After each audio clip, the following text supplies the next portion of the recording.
مخلوع وحارب راسه مرفوع مخايف ما مخلوع علي كمان محارب لا يهان هذا عار محارب في خطر الصحراء حررناها والحقوق ما شفناها القرطاس ضربناه والتعويض ما شفناه محارب مهمش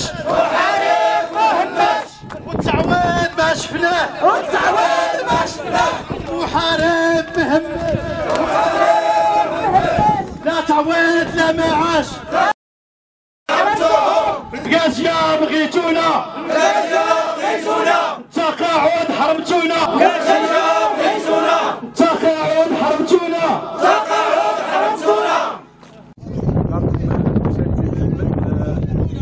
مستشار بالتنسيقيه الوطنيه والتنسيقيه المحليه. في البدايه اشكر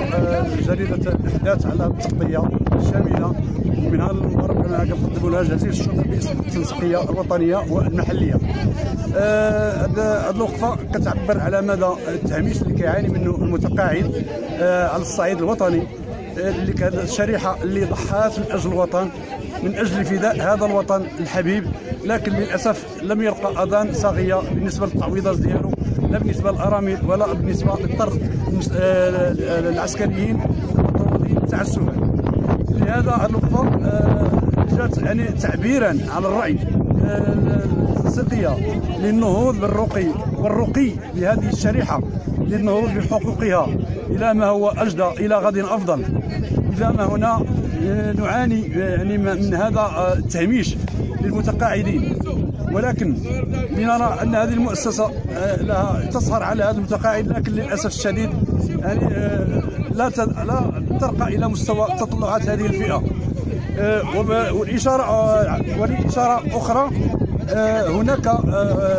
جمعيه لقدماء المحاربين التي تستغل ثروات الامتيازات التي اعطاها جلاله الملك الحسن الثاني طيب الله ثراه، اللي كيستافدوا منها يعني بواحد هذا حقب يعني مضت، لكن للاسف الشديد عندهم هاد الناس هادو عندهم لاكريمات، عندهم يعني ديور ديال الكراء، حمامات، لان هادو تقريبا واحد يعني ملايين في الشهر ديال العائدات ديال الامتيازات اللي خصها تمشي لهذه المؤسسه وتفرق على المتقاعدين، لكن للاسف الشديد كيستغلوها بوحديتهم وما عندهمش لا حسيب ولا نظير، وكتخضع ما كتخضع لا المعايير يعني ديال الجمعيات الوطنيه كما اللي كتطبق وزاره الداخليه على القانون الاساسي ديالها، لان الجمعيه ما تتحاسبش بتاتا، لان كاين اموال اللي كت من العائدات ديال المتقاعدين نعم بتاتا ما كيستافدوش منها. لهذا حنا تنطلبوا باش يتجمدوا الانتخابات المقبله ان شاء الله لهذه الجمعيه اللي كنظر الى المصالح ديالها، والناس هذو راه انتهازيين عن الدرجه الاولى، اللي كياخذوا هذه الامتيازات، هذه الارامل اللي كيعانيوا من واحد الهشاشه يعني لا حد لها. كاين الارمله اللي كتشد 400 ريال 600 ريال 2000 3000 4000. ان هذا شوف حنا يعني المواطنه ديالنا كتعطي الحقوق ديال الناس، ضحاو في الصحراء وعانوا ما فيه الكفايه، لان الوطن خصو هذا رد الاعتبار، خصو يرد لهم الاعتبار يعني بطريقه او باخرى. وحنا تحت القياده الساميه لجلاله الملك محمد السادس نصره الله وايده.